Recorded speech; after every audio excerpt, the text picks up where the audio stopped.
Hello friends, நாம் இந்த வீடியோவில் என்ன பார்க்க போகிறோம்னா, இயக்குனர் லோகேஷ் கனகராஜ் ஒரு படத்தில் ஹீரோவாக அறிமுகமாக போகிறாரு.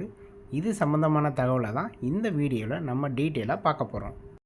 தமிழ் சினிமாவில் ரொம்ப பிரபலமான இயக்குனரில் ஒருத்தர் தான் நம்ம லோகேஷ் கனகராஜ். இவர் மாநகரம் படம் மூலயமா தமிழ் சினிமாவில் அறிமுகமானார். இந்த படம் அவருக்கு வெற்றியை கொடுத்துச்சு.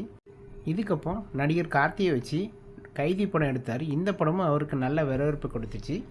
இதே போல் மாஸ்டர், விக்ரம், லியோ இந்த மாதிரி நிறைய படங்கள் எடுத்தார். இந்த படமும் அவருக்கு நல்ல வெற்றியை கொடுத்துச்சு. ரீசெண்டாக சூப்பர் ஸ்டார் ரஜினிகாந்தை வச்சு கூலி படம் எடுத்தார். இந்த படம் 10 நாளில் 500 கோடிக்கு மேலே வசூல் பண்ணியிருக்கு. இன்னும் படம் ஓடிக்கிட்டு தான் இருக்குது. இப்போது லோகேஷ் கனகராஜ் ஒரு படத்துக்கு 50 கோடிக்கு மேலே சம்பளம் வாங்கிட்டு இருக்காரு. இவரோட வளர்ச்சி அசுர வேகமாக போயிட்டுருக்கு. இதுக்கப்புறம் அவர் ஒரு படத்தில் ஹீரோவாக நடிக்க போகிறாரு.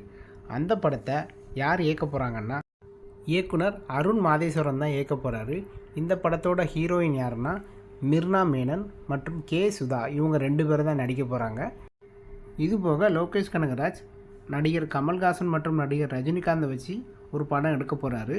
அது சம்மந்தமான பேச்சுவார்த்தையும் போயிட்டுருக்கு. இதே போல் நடிகர் கமல்ஹாசன் நடித்து ஏற்கனவே வெளிவந்த விக்ரம் படத்தில் ஏஜென்ட் டீனான்னு ஒரு கதாபாத்திரம் இருக்குது. இந்த கதாபாத்திரத்தை வச்சு ஒரு வெப் சீரிஸ் எடுக்கலான்னு பிளான் பண்ணிகிட்ருக்காரு. அதுவும் தன்னோட துணை இயக்குநர்களை ஒருத்தர் வச்சு அந்த வெப் சீரிஸை எடுக்கலான்னு முயற்சி பண்ணிகிட்ருக்காரு. கடைசியாக லோகேஷ் கனகராஜ் இனிமேல்னு ஒரு ஆல்பத்தில் நடிகை ஸ்ருதிஹாசனோட நல்லா நடிச்சிருந்தார். ஸோ இதை பேஸ் பண்ணி தான் அவர் சினிமா துறையில் ஹீரோவாக அறிமுகமாகணும்னு அவர் முயற்சி எடுத்திருக்காரு. ஸோ இந்த வீடியோ சம்மந்தமான கருத்துக்களை கமெண்ட் செக்ஷனில் கமெண்ட் பண்ணுங்கள். இந்த வீடியோ பிடிச்சிருந்தனா லைக் பண்ணுங்கள்.